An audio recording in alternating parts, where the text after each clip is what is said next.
Nós vamos, rodada 34, para o jogo Atlético Mineiro e Goiás. Separamos duas ações, né? Para a gente poder falar sobre elas. Não antes, claro, de ouvir os áudios das ações, tá bom? Vamos ouvir? Vai bater. Tudo colado aqui, segue. Cuidou do braço, perfeito. Vai jogar na área, hein? Olha essa trombada. Fica no ao vivo. Vê se ele procura. Volta. Aí, a partir daí, vai. Pode jogar. Aqui, tá? Olha essa Tá, agora põe trombada. uma fechada pra mim. Tem alguma fechada? Todas no alto? Contato de jogo. Fechada acompanhou. Joga pra mim a 6. Joga pra mim a 6. Ok. Vai. Vem. Volta um pouco. Aguarde, checando possível penal. Aguarde. Não. Aguarde. Tem intensidade? Tem a micro também. Pode. Ó, os dois em movimento pra bola, tá? Choque ocasional, os dois procurando. Ele tá mais parado e o atacante vem mais pra ele. Só tem essa Só câmera? tem essa que pega, nenhuma outra pega. Calma, a gente Só tá essas checando o pegaram. pênalti, tá? Tem a câmera 1 Possível também. penal. Volta. D'Alonso, quem busca o contato é o 9. O 9 que vai em direção ao defensor. Marcelo, o lance da área já está checado. Os dois estão se movimentando. E há o contato normal, ombro lateralizado. Pode seguir. Não tem movimento adicional no braço, né? Essa entrada agora. PG mostrando. Essa entrada é amarela. Vai aplicar cartão amarelo, tá? Deixa eu ver essa entrada agora. Oi? Não! Aí tá tudo ok, tá? Tudo checado. Ok, muito bem. Vamos aqui começar também com essa ação. Antes de comentar, a gente coloca as regras do jogo para dar a base de referência para o nosso trabalho, né? Vou até pedir para o Roberto Perassi onde a gente buscou para poder, na verdade, embasar a decisão que o árbitro de campo tomou e que o VAR se sustentou dizendo ombro com ombro, né, Roberto? Exato, e ele se sustenta justamente na carga que foi realizada carga, pelo defensor. Né? A carga, exato. Esse né? texto está na regra do jogo, no glossário? Esse texto está no glossário das regras do jogo, tá? A gente consegue encontrar lá no glossário das regras do jogo. E aí tem os termos, né, Juliano? Os termos de futebol, de A a Z, e se a gente busca a referência lá do termo de futebol, a letra C, né, onde explica o que são as cargas. O charge em inglês, né? E o Roberto explica para a gente. E aí a gente tem aqui algumas palavras que são... o texto é um texto curto, ele é objetivo, mas tem palavras que são palavras-chave aí. Então, primeiro a disputa física, que a gente vê, que é muito clara. Depois tem a normalidade dessa disputa quando ela é utilizada com o ombro. Tá? E aí utilizada com a parte superior do braço e o ombro ou essa parte do corpo, né? Ou seja, está junto ao corpo, né? O que deixa bem claro que o jogador simplesmente já está no seu espaço e a carga que ele pode licitamente compor. A carga aqui, né, Roberto, né, Pérez, ela me parece que quando se refere à regra do jogo, a carga é uma carga lícita. Lícita. Uma exatamente. carga que é possível o jogador ter. Né? Até que limite ele pode colocar, né? E a maneira como ele faz isso para poder ser considerado um contato legal de jogo. Né? E se a gente levar essas evidências que estão na regra para visualizar a jogada, fica mais fácil. Né? É uma disputa física. Porque não é uma disputa sem contato aqui. Se existe carga, existe contato. Né? E usa o ombro com o braço junto ao corpo. Né? E agora, se a gente remeter ombro com ombro, claro, se é usar o ombro, é o meu ombro contra o seu ombro. Sim. Certo? Então são os ombros que se tocam. Né? E a gente levar agora de novo, Juliano, para a jogada, parece que até... O árbitro de vídeo, depois o Péricles pode falar alguma coisa, que ele toma algum tempo para buscar o melhor ângulo, né? Isso. Pode adiantar um pouco, Gil? Né? Nesses replays, me parece que esses replays, mesmo sendo uma câmera interessante, ainda ele não dá, né, Péricles? A clareza. O melhor ângulo Isso. e a clareza para a gente ver esse... Aqui já melhora, né? Mas ainda há uma dúvida. Sim. Né? Então a gente precisa daqueles outros ângulos. Ele precisa rodar e achar entre os corpos. Entre os corpos é para a gente ver o contato para essa dinâmica, né? Para essa jogada, Senem. Se você parar, né, Gil? Aqui, ó, se você parar agora para a gente... Esse ângulo é muito ele bom. vai ver novamente? Deixa eu Vai. seguir. seguir, você para depois. Esse ângulo é muito bom. Eu acho que ele vai ver novamente por esse ângulo. Tem Se um não- outro se não frontal vê, também. Você para aí, né? Faz favor aí. Quando tem o contato, vai. Né? Aí, ó. Né? Eu queria que o Péricles... Isso. Essa é a busca da equipe VAR para poder descrever. Aqui me parece, inclusive, que foi nesse ângulo e nesse zoom que deu aqui que ele Tomou a decisão, clareou. absolutamente conseguiu definir Isso. a interpretação dele, né? Que ele Exatamente. fala ombro com ombro. E aqui nós vemos a verdadeira carga, né, Perazzi? Exatamente. Aqui está a carga, que representa exatamente o que o texto da estava regra escrito. nos dá como uma carga. Ele coloca uma força, ombro com Ombro com ombro, ombro.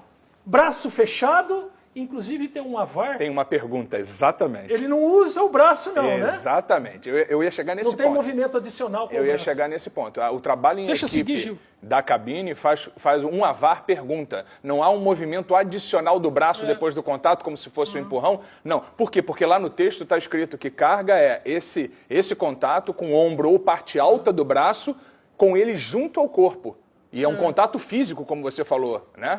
É uma disputa física, ou seja, se é uma disputa física, exige contato. É normal do Exato, jogo de exato. futebol. É óbvio, né, que a gente percebe que o jogador do Atlético está preparado para o contato porque ele propõe o contato. propõe. E o Exatamente. jogador do Goiás não espera esse contato, por isso que ele tem o corpo mais solto para receber esse contato. Perfeito. Por isso que ele cai dessa maneira. Perfeito. Mas absolutamente a interpretação aqui Correta. condiz com o texto e a exato. interpretação que eles tiveram. O atacante está mais relaxado, recebe o impacto, mas o impacto Muito bem. Absolutamente normal da dinâmica de futebol. Muito bem. Nós vamos para uma outra jogada desse jogo, que é o famoso doxo, né? Doxo. Que está muito falado. Tem né? acontecido muito, hein? E está muito falado essa expressão, Pérez, porque todo mundo, mas o que é esse tal de doxo? Né? Que é aquela expressão em inglês, né, das 4 palavras em inglês, para uma oportunidade clara de gol, traduzindo para o português. Negar uma oportunidade clara de gol. Exato, e que em inglês, porque em inglês é a língua mãe do futebol, né, Perazzi? É isso? Porque se Exatamente. houver alguma dúvida entre o inglês e o português, né? Em qualquer questão que você tenha dúvida com relação ao texto, é sempre interessante procurar o inglês, porque o inglês é da onde nasce, né? Os textos das regras do jogo são efetivamente feitos em inglês, e a partir dali os demais idiomas oficiais. Nunca é muito lembrar de que hoje o IFAB, que é quem faz as regras do jogo, traduz, né, o texto para a língua portuguesa, Isso aí. diretamente. Até então, as traduções eram feitas ou pela própria CBF ou terceirizados que traduziam, e havia muitos erros de tradução. Agora, o Juliano Bozano é que representa essa tradução para o IFAB oficial da língua inglesa para a língua portuguesa do Brasil, que é diferente da tradução Sim.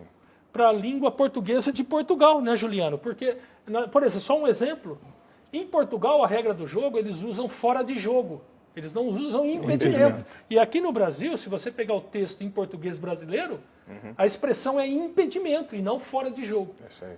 E, assim, enfim, são as Detalhes. mesmas coisas, mas adaptada ao português brasileiro. Vamos lá então ao famoso doxo, né, que ocorreu nesse jogo. Vento sul. Defesa, hein? Olha, atenção. Tomou frente, possível dogs. Fora da área. Fora da área, Lembrando tá? possível dogs. Fora da área. Veja o Dogs. O campo Cartão vermelho, tá? deu vermelho. Exato. Ó, Ok. O jogador nós tá vamos saindo. ver o momento da falta pela Vai pra 4 trás. baixa. Vai. Ok. Vai pra trás. Ó, Frente Ele pro gol, segura. Dogs. Ok. tá? Tá bom, Falta tá confirmada. Ele perde na corrida, Cartão no toque da vermelho. bola. E Falta puxa. Pro Igor Rabelo, já tá Beleza? saindo Agora 16. vem a- Agora joga pra mim a Vamos, 6. gente, por aqui. Olha a câmera da Calma, tática. estamos checando, tá? 6, ó. Sem discussão. Parou. Para o momento da... Momento da falta. Domínio, Parou aí. direção, Põe a 4 defensores e assistência Aguarda pra mim. por ó. aqui. Aqui, aqui, esse é o 16 já momento. saiu de campo. Tem Pode domínio, falar, pode falar. tem direção. direção, possibilidade de defensores. finalização, tá bom o número de defensores, tá? Perfeito. Pra mim, Sim, o Dogs dominou a bola, está confirmado. pro gol. Confirmado o Doxo, Ficou pode afetado. seguir. Confirmado. Confirmado o Dogs, gente. Calma aí. Confirma, Doc. 16. Bem, aqui a gente tem o Docs, nós vamos, antes de tecer algum comentário, nós vamos direto à parte da regra, onde toca a oportunidade clara de gol, né, Juliano? Para a gente poder rever aqueles 4 pontos rapidamente. Vamos lá. E aí a gente faz alguns comentários sobre a ação, né? Porque são dois aspectos aqui. Um é o aspecto tático. O outro é o aspecto se é falta ou não. Isso. Porque antes de eu analisar o aspecto tático, eu tenho que analisar se é infração ou não Isso. e que tipo de infração é.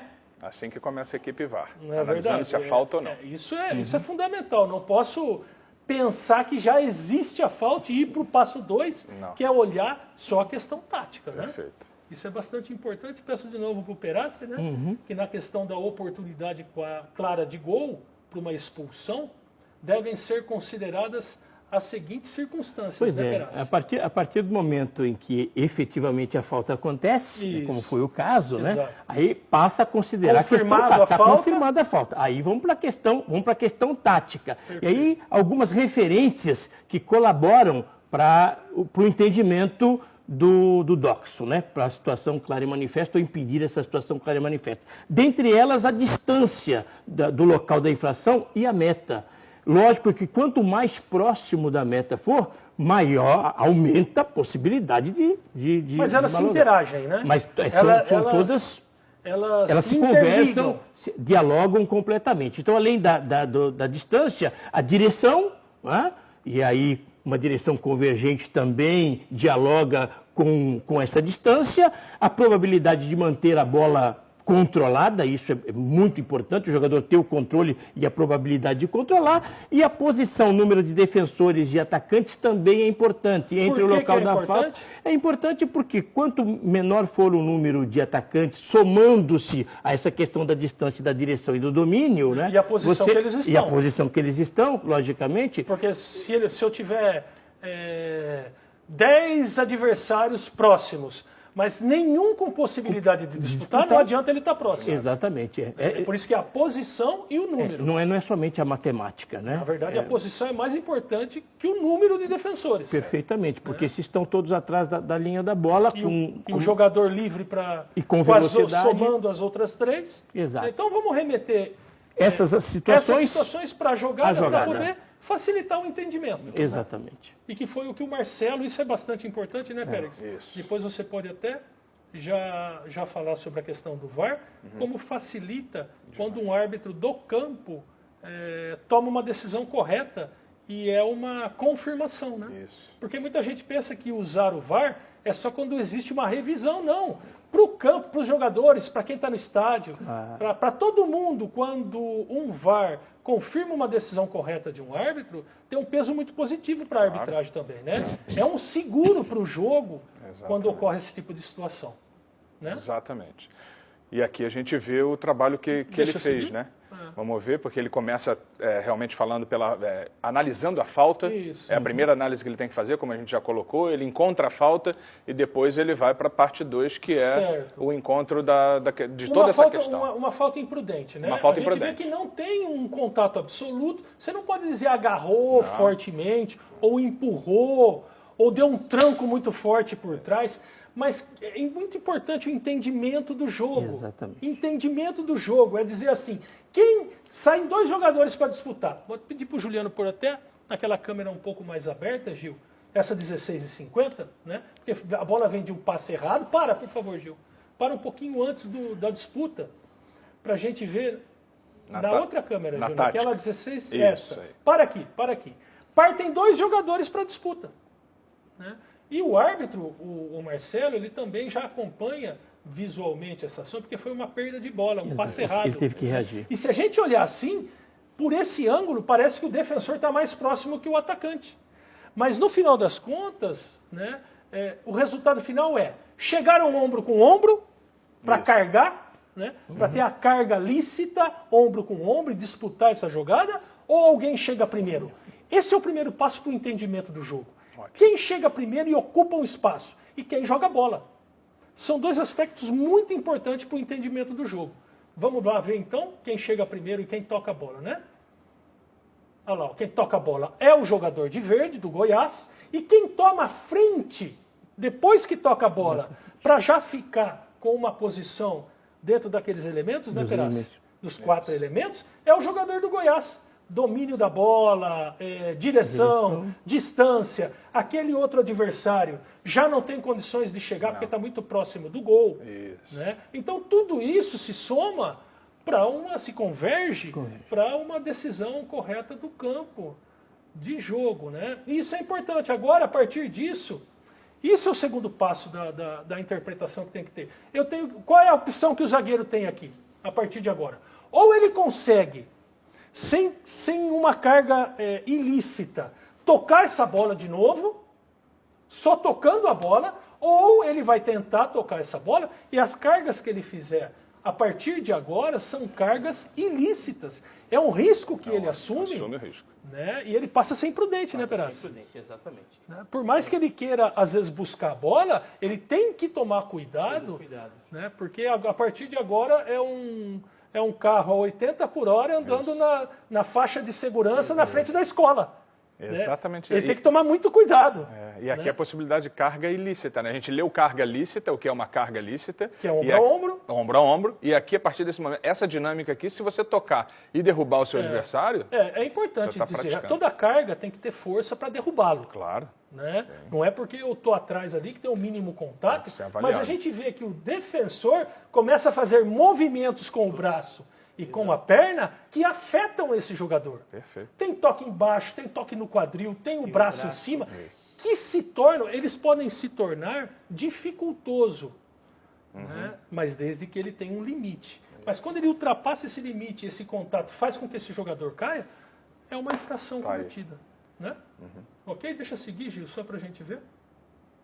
Olha lá o defensor, ele tem o corpo para frente já, o atacante, né? E o defensor, olha lá, ó, ele faz a carga por trás, né? Tem até um toque na perna embaixo também, porque ele passa a ser imprudente, olha lá. Ó. Tem um toque na perna embaixo. Isso. Ele toca embaixo na perna do jogador também. Isso é a imprudência da ação, né? Olha lá, ó, é a imprudência da ação de alguém que perdeu o posicionamento.